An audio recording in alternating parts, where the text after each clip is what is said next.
هل لك سر عند الله بينك أنت وبين الله؟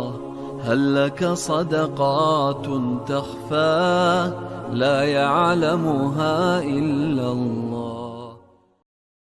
السلام عليك يا فاطمة الزهراء يا سيدة نساء العالمين. السلام عليك يا حسن المجتبى. السلام على الحسين وعلى علي بن الحسين وعلى أولاد الحسين وعلى أصحاب الحسين وعلى جميع شهداء كربلاء جميعا ورحمة الله وبركاته. يقول ربنا في محكم كتابه المجيد: أعوذ بالله من الشيطان الرجيم، نحن نقص عليك نبأهم بالحق إنهم فتية آمنوا بربهم وزدناهم هدى. وقال عون بن عبد الله بن جعفر في أرض كربلاء: إن تنكروني فأنا ابن جعفر، إن تنكروني فأنا ابن جعفر، شهيد صدق في الجنان أزهر، يطير فيها بجناح أخضر، كفى بهذا شرفا في المحشر. Ndugu zangu, assalamu alaikum wa rahmatullahi wa barakatuh. Leo tumo siku ya tatu ya majlisi zetu, na mada ambayo tunaendelea nayo ni kuhusu vijana katika jicho la Karbala. Na huko nyuma katika majlisi mbili zilizopita tumeeleza kijana ni nani na kwa nini tumzingatie kijana, kwa nini tuzungumze kuhusu kijana. Na tumeona kwamba kuna mitazamo miwili katika kumwelezea kijana ni nani: mtazamo wa kuzingatia miaka na mtazamo wa kuzingatia nguvu na uwezo alokuwa nao kijana. Kwa hivyo ameitwa kuwa kijana kwa sababu ya uwezo wake, kwa sababu ya nguvu alizokuwa nazo. Na jana katika mazungumzo yetu tulikomea katika nukta ya kwamba kama ambavyo mwanadamu ameumbwa akawa ni mtoto dhaifu, kisha Mungu akampa nguvu baada ya udhaifu, kisha baada ya hapo akampa udhaifu baada ya nguvu, kwa maana ya uzee na ujana na utoto. Na tukasema kwamba kipindi cha ujana kwa kijana ni kipindi cha quwwa baina ad-dha'fain, nguvu baina ya udhaifu wa aina mbili, udhaifu wa utotoni na udhaifu wa uzeeni. Ndio kipindi cha ujana. Lakini tulidokeza kwamba mbali na kumpima mtu mmoja mmoja anapofikia marhala ya ujana, wataalamu wa mambo ya kijamii na hasa akiwemo Ibn Khaldun amezungumza kwamba na jamii nayo huzaliwa, na jamii nayo hufikia umri wa ujana, na jamii nayo hufikia umri wa uzee, kwa maana jamii kazeeka. Taifa linazaliwa, hukua mpaka likafikia ujanani, kisha likafikia mahala likawa ni taifa kongwe na linaweza kupotea. Na konsepti hii ipo katika hata viumbe vya Mwenyezi Mungu. Wakija kuzungumza kuhusu jua, sayari ya jua, wanasema iko katika umri wa ujana. Ni nyota ambayo ina umri wa ujana.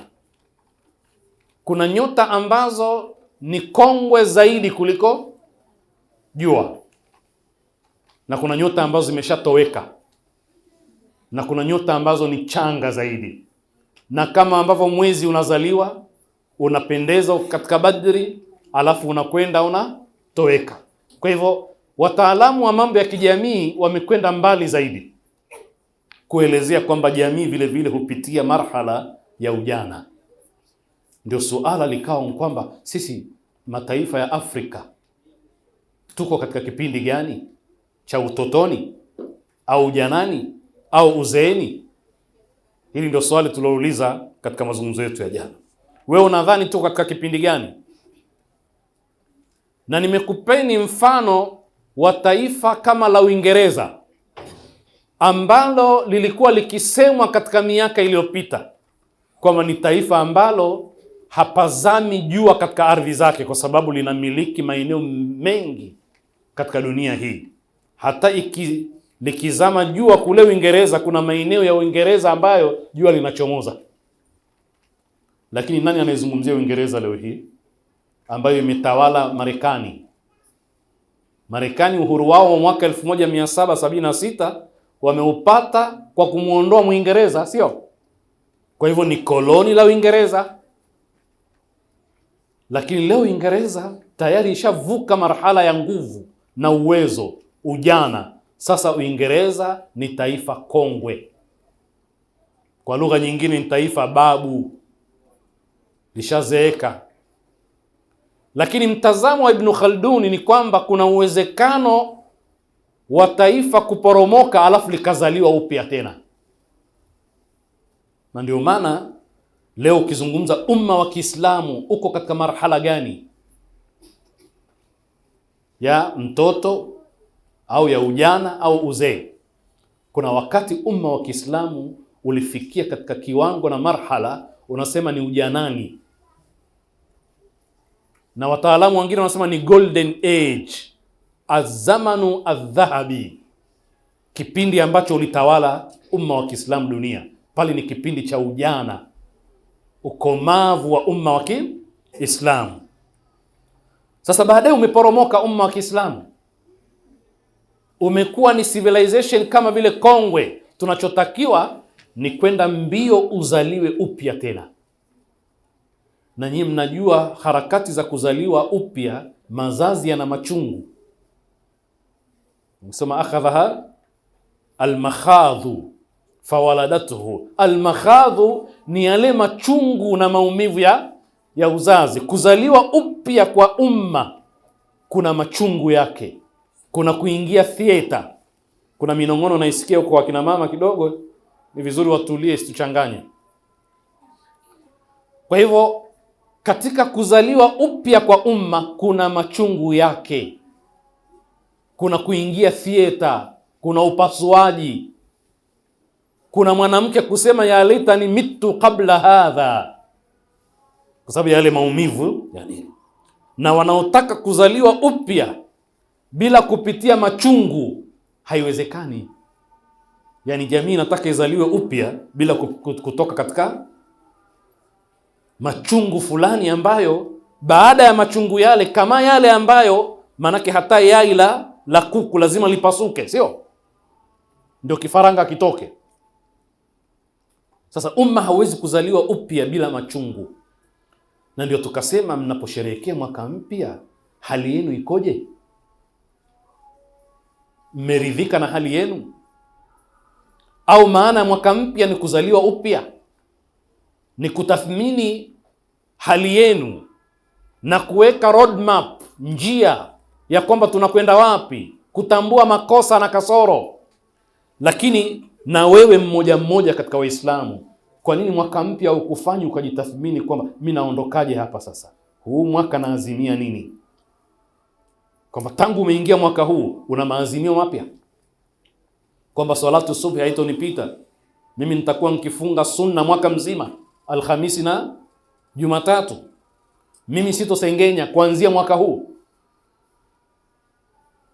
Hiyo ndio maana ya kuzaliwa upya, ndio mwaka mpya, maana yake ni hiyo. La sivyo umma utaendelea kuwa ni umma uliozeeka, una watu zaidi ya bilioni 2 lakini umelala. Una robo ya wakazi wa duniani. Ndio hapo tunapozungumza kwamba sasa na umma pia unapitia marhala ya ujanani. Sisi bado tushazeeka, tunataka tuzaliwe upya, alafu tuende tufikie ujanani. Lakini ujana usipotengenezwa kwa yale tuliyozungumza, usipopewa fikra na material, hauwezi kwenda. Umeona kuna wanasiasa vyama vyao vinafukuza watu wenye pesa afu vinabakiza watu wenye mdomo. Mdomo tu hautoshi, sio? Na pesa tu hazitoshi. Mtume alihitajia fedha, lakini alihitajia kutengeneza akili. Marhala ya kazi ya Mtume Makka ilikuwa ni kutengeneza fikra. Ndio maana utaona aya nyingi za Qur'ani na sura nyingi za Makka ni sura zinazozungumza tauhidi, kuwakataa mataghuti na kumwabudu Mwenyezi Mungu Subhanahu wa Ta'ala, kwa sababu mataghuti, mashaitani ndio wanaweka vikwazo. Na wale wababe wa Makka walijua hatari ya fikra hizo mpya. Unawafundisha watu waanze kufikiria kusema no, hapana. Sio jambo dogo, sio? Hata nyumbani ukiwa na mtoto hawezi kusema hapana afu akajenga hoja yake, humwandai kijana mzuri. Kwa sababu ni yule kijana anasema amin amin amin wala dhali amin, alafu pembeni analalamika mzee bwana alikuwa anaweza kuyasema, lakini hujamwandaa kusema hapana, akatoa na yeye fikra yake. Kwa hivyo ukombozi mzuri ni kuwafundisha watu kufikiria. Huwezi kuwafundisha kufikiria kama hujawapa fursa ya kufikiria na kutoa maoni. Swala hili ni kubwa kuliko tunavyodhania. Swala hili linaingia mpaka darasani na katika nyanja zote za maisha, baina ya mume na mke. Unapokuwa darasani wewe mwalimu, ukiingia unasema wewe tu, ukimaliza unatoka. Hakuna kipindi cha mwanafunzi kusema na yeye, kutoa mawazo yake, alafu mkajadiliana. Na Mungu anaenzi sana kujenga misingi ya fikra na mtu kuwa huru katika kile anachokifikiria. Ndio maana Mungu hata kuthibitisha kuwepo kwake anajengea hoja pia hilo, na anakuambieni hatu burhana, kuleteni hoja zenu.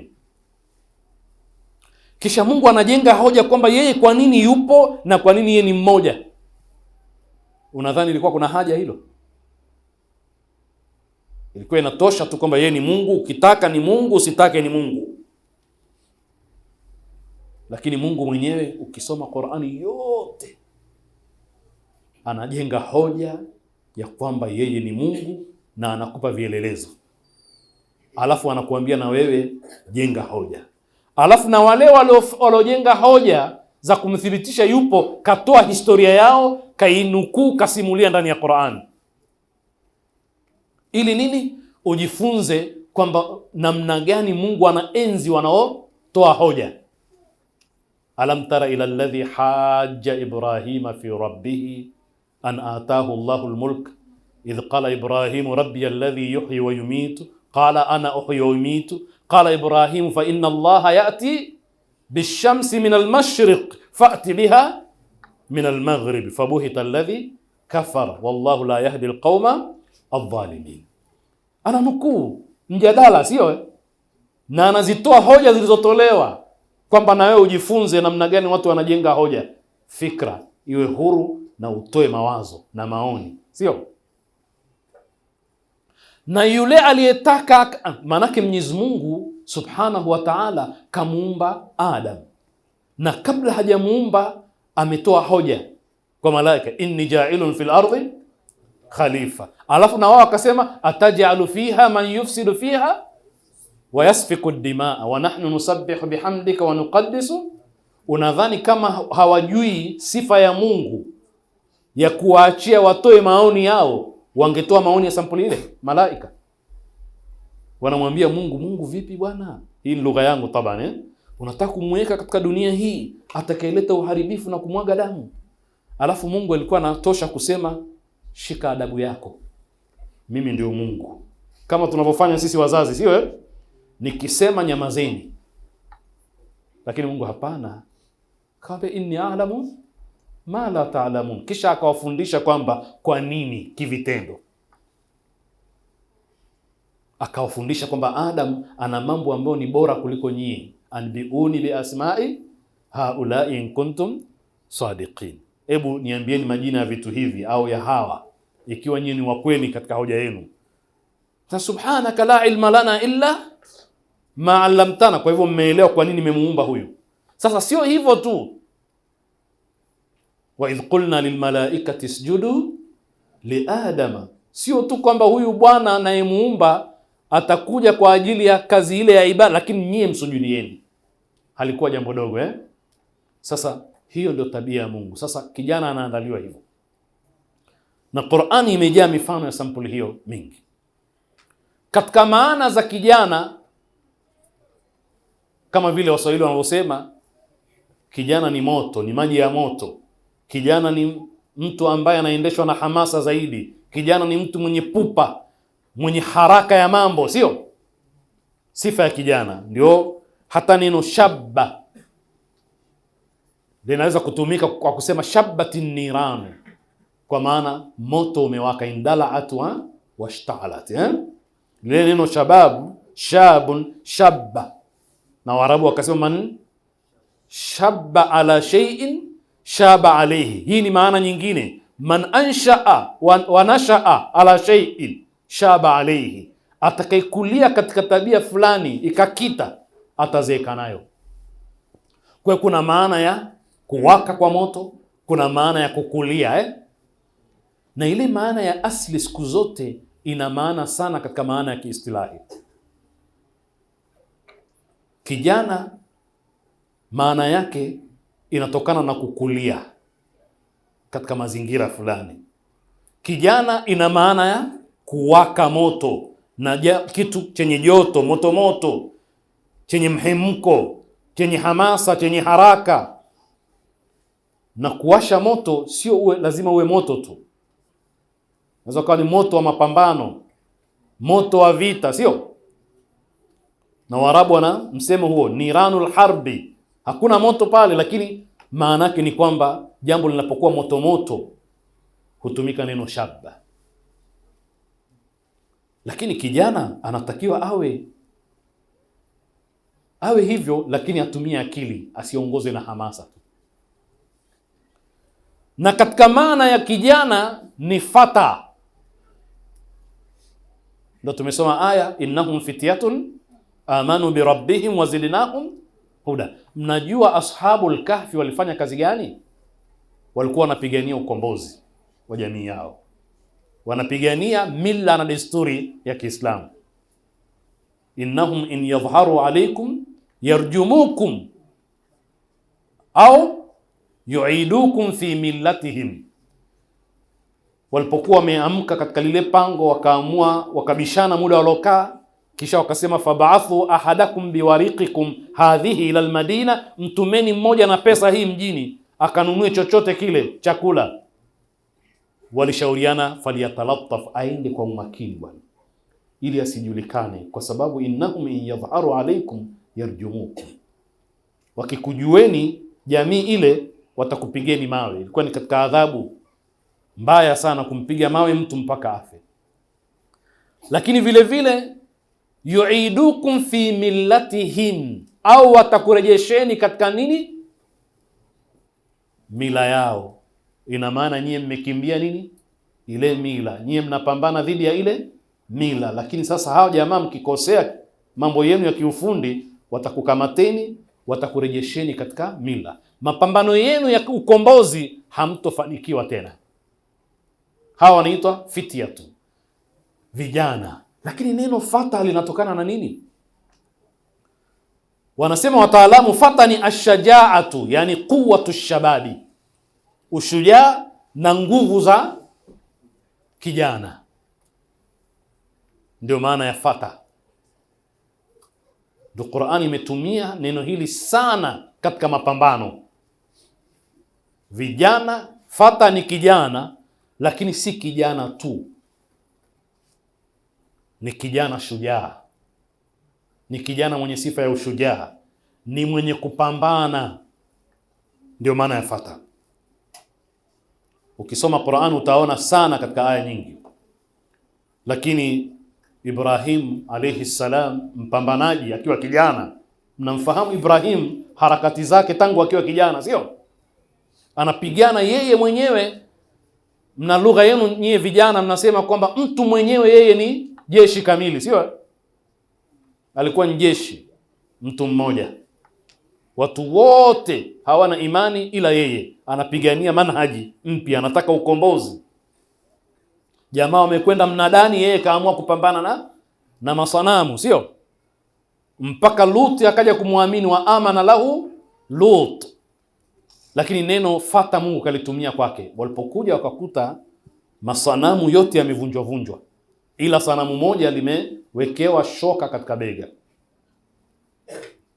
Walichokisema, man faala hadha bialihatina, nani kaifanya hivi miungu yetu? Majibu yalikuwa nini? Sami'na fatan yadhkuruhum yuqalu lahu Ibrahim. Hatujamuona aliyeyafanya haya, lakini tunajua yule aliyokuwa na manhaji ya kupinga, alikuwa akifanya kampeni za kukomboa watu dhidi ya masanamu. Yani sanamu yale na sanamu Yazidi kuna tofauti gani? Ni minal jinnati wan nasi tu, sio? Ndio tofauti yenyewe, sio? Yale yalikuwa masanamu ya mbao na haya ni masanamu binadamu. Wote ni mataghut. Wa man yakfuru bitaghut wa yu'min billah faqad istamsaka bil urwatil wuthqa. Kwa hivyo kampeni za Ibrahim hazikuwa kuvunja tu. Kabla ya hapo alikuwa akisema, akitangaza, akifanya kampeni dhidi ya masanamu, akitangaza manhaji mpya katika maisha ya kijamii. Ndio maana masanamu yalipovunjwa, bwana mmoja akasema sami'na fatan. Sio tumemuona, hatujamuona sisi, lakini sami'na fatan yadhkuruhum, tulimsikia kijana anawataja. Ndio maana yadhkuruhum. Na hapa kuna maneno yamefichwa, tunasema mara kwa mara, maana yake sami'na fatan yadhkuruhum bisu'in, tumemsikia kijana anawataja kwa ubaya. Sio mujarrad wa kutaja tu, sio? Nani huyo? Yuqalu lahu Ibrahim, anaitwa Ibrahim. Wakamhudhurisha na yeye hakukataa, na kisa mnakifahamu. Kwa hivyo neno fata ni shujaa aliyekuwa tayari kupambana na serikali wakati ule ya Namrudi na watu wake, kutaka kuleta ukombozi. Na nyinyi mnafahamu maneno ambayo tumeyazoea yaliyosemwa katika vita mbalimbali. Wengine wanasema ni katika vita vya Uhud, paliposemwa la fata illa aliyun wala sayfu illa dhulfiqari. Katika matini nyingine la sayfa illa dhulfiqari wala fata illa ali, taqdim na ta'khir. Mnadhani maana yake ilikuwa ni nini? Yani pale katika masahaba ilikuwa hakuna kijana, ila Ali peke yake ndio alikuwa kijana, au maksudia alikuwa ni shujaa? Kijana lakini shujaa, sio? Ndio maana yake ilikuwa. Kwa hivyo kijana maana yake inaambatana na ushujaa na uwezo wa kupambana na nguvu. Laysa alfata man qala ha ana dha walakin alfata man, laysa alfata man qala kana abi walakin alfata man qala ha ana dha. Kijana shujaa sio yule anayesema babangu bwana alikuwa hivi bwana, babangu alikuwa hivi bwana. Lakini shujaa kijana ni yule anayesema mimi niko hapa na niko tayari kupambana. Ndio sisi tumezoea kusema baba yangu bwana, baba yangu alijenga mjini, baba yangu alihamia mjini mapema. Huo sio ushujaa wala sio ujanja, sio? Ujanja ni na wewe ujenge, si ndio? na wewe ujenge mjini. Ujanja sio kujifaharisha na gari au magari ya baba yako, ni kununua la kwako ndio ujanja, sio? Sema alikuwa hivyo, lakini na mimi niko hivi. Fanya na wewe. Maana katika miji yetu sisi ni wepesi sana kujifaharisha. Babangu alitangulia mjini, sio? Babangu alikuwa mjanja. Alafu na wewe ni nani? Bwege.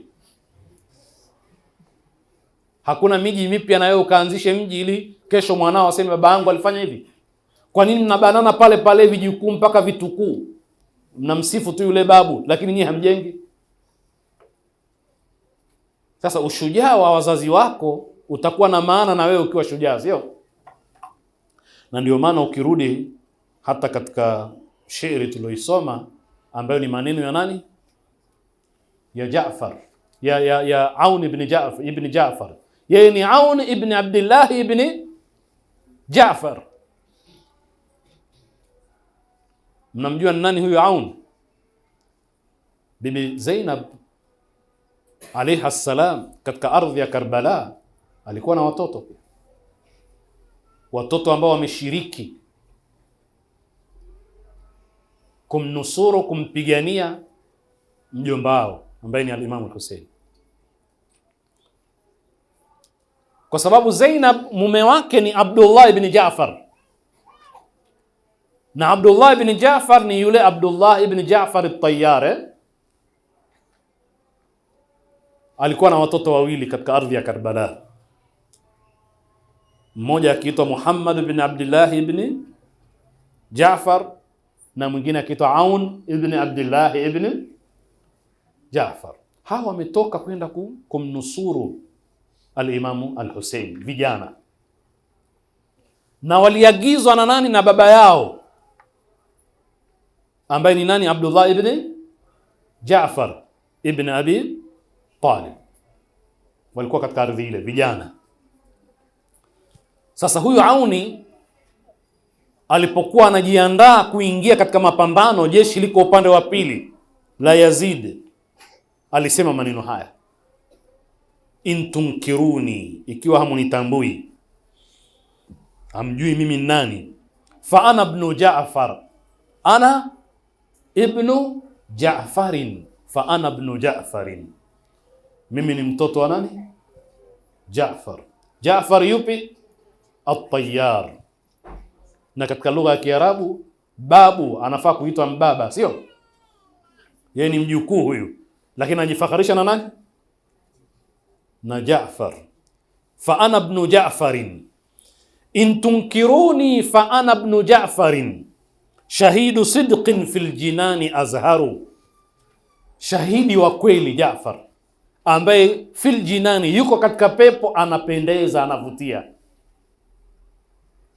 Jaafar at-Tayyar. Yatiru fiha bijanahin akhdara, anapaa katika pepo ile kwa mbawa zake, mbawa za kijani.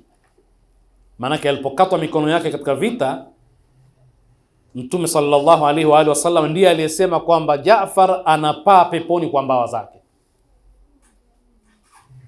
Kafa bihadha sharafan fil mahshari, inamtosheleza hili kuwa ni sharaf, ni heshima siku ya Kiyama, siku ya kufufuliwa.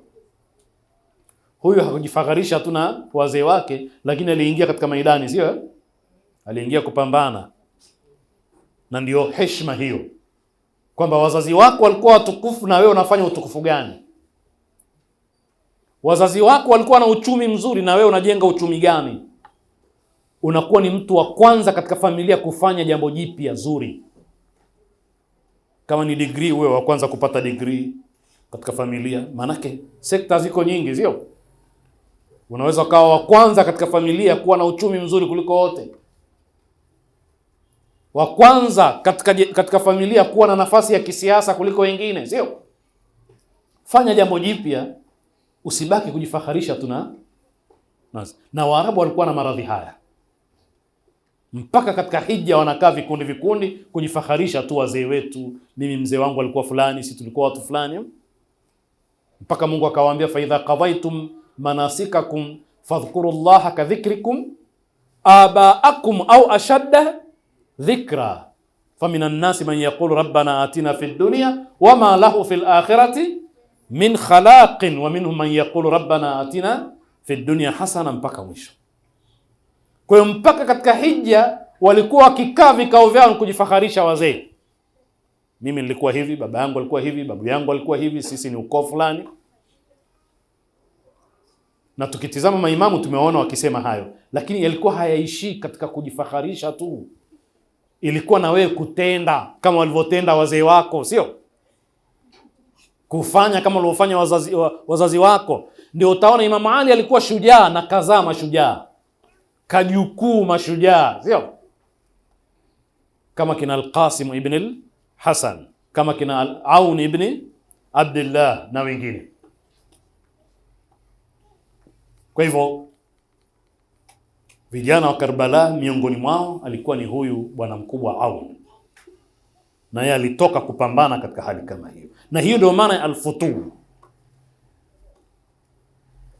Ndugu zangu, mpaka hapa tulipofikia, tuhitimishe katika suala zima hili la taarifu kwa kusema hivi: kwa nini kijana awe na nguvu, na kwa nini iwe sifa muhimu ya kijana ni uwezo na nguvu? Ni kwa sababu nguvu zinahitajika kwa ajili ya maendeleo ya jamii. Nguvu ni muhimu, uwezo ni muhimu. Jamii inahitajia watu wenye nguvu waweze kulipeleka mbio gurudumu la maendeleo ya jamii, lakini kuleta ukombozi wa jamii. Na ndio maana katika hadithi maarufu mnayoijua nyinyi nyote ni ile hadithi inayosema almu'minu alqawiyyu khairun wa ahabbu ila Allah min almu'mini aldhaif. Mu'min mwenye nguvu ana kheri zaidi na anapendwa zaidi na Mungu kuliko muumini dhaif. Haya, hizo nguvu za nini? Zinahitajika katika nini?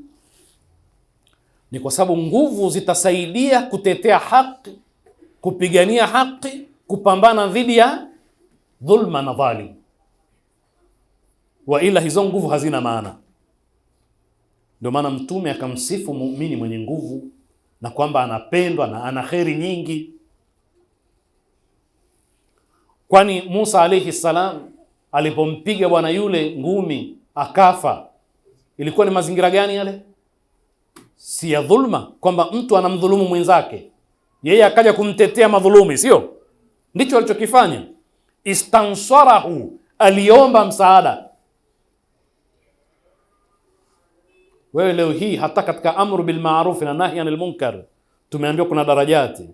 Katika daraja hizo biyadihi, kuzuia uovu kwa mkono wako. Haya, kama huna nguvu utazuiaje? Kuna mtu ambaye hata wanaopigana wawili kuamua pia hawezi. Kwa hivyo mu'min mwenye nguvu ana nafasi kubwa na ana kheri nyingi, kwa sababu anaweza kutetea haki, anaweza kupigania ukombozi. Dunia inahitajia nguvu. Mkisikia super power, maana yake ni nguvu. Tafsiri ya nguvu ni pana kuliko nguvu za mwili tu, kwamba zaadahu bastatan fil ilmi wal jismi, kuliko mwili. Zaidi ya hapo, nguvu ina maana zaidi ya hapo. Wa'iddu lahum mastata'tum min quwwa. Katika quwwa ni vijana wenye uwezo wa kupambana, sio? Katika quwwa ni ilmu. Na leo hii tutaona kwamba kama Aliyun al-Akbar katika ardhi ya Karbala alikuwa ni shujaa, alikuwa ni kijana mpambanaji, alitumia mbinu gani kupambana? Al-Qasim ibn al-Hasan alikuwa shujaa, alipambana. Al-Abbas mnayemsifia sana katika hadhara hizi, alikuwa kijana. Riwaya nyingi zinazotaja umri wa Al-Abbasi zinasema alikuwa na miaka 34. Alafu kuna baadhi ya riwaya zinasema 35. Sasa kipimo cha miaka tumekielezea, lakini inatosha kwamba alikuwa ni kijana. Al-Abbasi alikuwa kijana. Na siku alipouawa Al-Abbasi, maneno ya Imam Hussein alikuwa nini? Al-ana inkasara dhahri nguvu zangu sasa zimevunjika tayari. Dhahri kwa maana ya quwwa, walau kana ba'dhuhum li ba'dhin dhahira ay mu'inan wa musa'idan, al'ana inkasara dhahri. Maneno Imam Hussein, nguvu zangu sasa zimevunjika kabisa. Kijana huyu alikuwa mshika bendera, jemedari, ikiwa ameuawa, fal'ana inkasara dhahri wa qallat hilati, na mbinu zangu zishakuwa chache sasa, sababu huyu kijana ameondoka, Al-Abbas. Kwa hivyo tunahitajia watu wasiokuwa legelege, wenye nguvu. Tumeelezana kwamba aina ya vijana tuliokuwa nao leo hii si wale vijana wanaokusudiwa wanaweza kuleta mwamko. Vijana ambao wanataka waimbe, wanasema tunataka tutoke kupitia nyimbo, na wanaimba nini? Nyimbo nyingi za vijana, nyimbo za kulalamika, za kutafuta huruma, za mapenzi. Sio analalamika tu, yeye analalamika tu, anataka atoke kwa sauti yake ya kulalamika, anataka dunia inayomzunguka imuonee huruma. Ndio vijana tuliokuwa nao.